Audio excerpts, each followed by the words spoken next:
Hello, everyone. Wishing you a happy new year.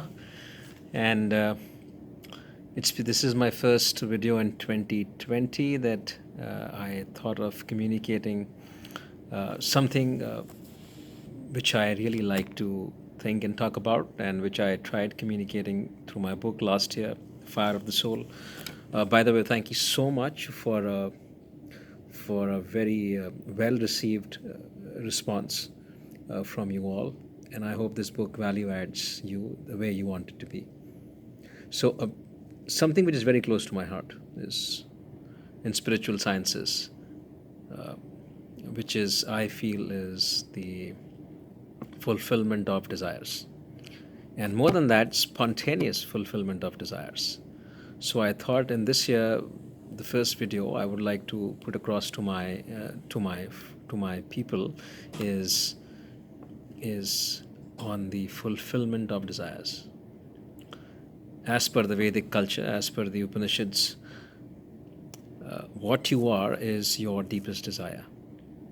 And why the nature has manifested these desires in all of us is to experience its fulfillment, wherein the unmanifest becomes the manifest in different forms. So, different minds, different brains experience the fulfillment of desires in different ways, and that's where the universe experiences it through different minds and different brains. So what you are is your deepest desires. That's what the Upanishad states. And I will have a small kind of a sequence which I'll try to explain in this video. The desire is the most subtle form, the raw form, which originates in the consciousness. And from desire comes the intent, and from intent comes the will, and from will comes the destiny. Let's take a small example. It was my son's birthday day before yesterday, and he wanted to go to have an ice cream, even in winters. So, and once he did that, then we both walked up to the car, wherein we drove the car to the shopper mart, picked up an ice cream, and consumed it.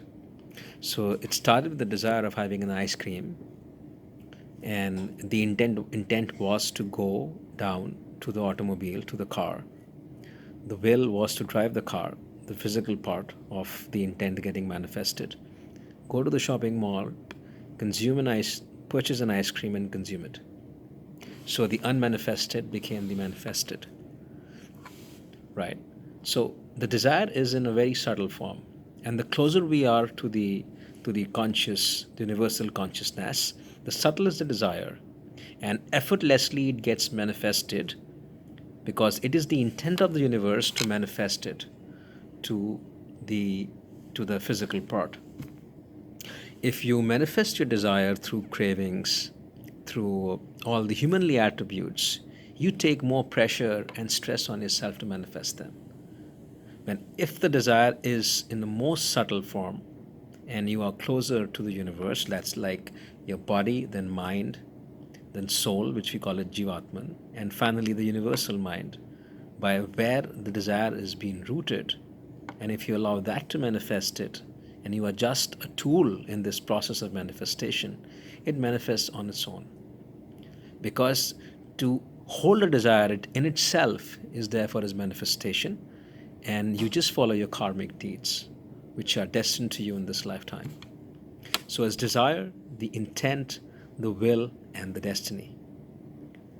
The point of debate that I have faced across the world in the last few years, especially the last year, in a lot of global and regional forums across the continents, is that if you're a physical scientist, you would challenge the fact that the desire, intent, and the will are mental concepts. They're not physical concepts. And the manifestation, the experience, is a physical concept. For example, a desire to have an ice cream is a mental concept. But to consume an ice cream is a physical concept. It goes for everything. The desire to speak is a mental concept. But when it hits the vocal cords, and the sound comes out as a physical concept. So any desire first originates it's in the mental form, but get manifested in the physical form. So what we're trying to say is that there is one mental world and one is physical world, but what is entangling it, there has to be a medium. But how this medium operates is the biggest question where science cannot answer. And it's also called the hard problem of consciousness. But if you take a view from a Vedic perspective through the Upanishads, we have an answer to this. Because the mental form and the physical form, as per the Vedas, are the same dimensions of consciousness, the conscious agent which you are. So the mental and the physical form are just two different dimensions of the same consciousness. They're not too different. So what is being unmanifested will be manifested by the same consciousness, because both of them are rooted in the self. It is the self which is conceiving the unmanifested desire, and it is the self which is manifesting the desire in the physical form. Hence, they are the same. And it becomes easier to answer this question when you take this Vedic view.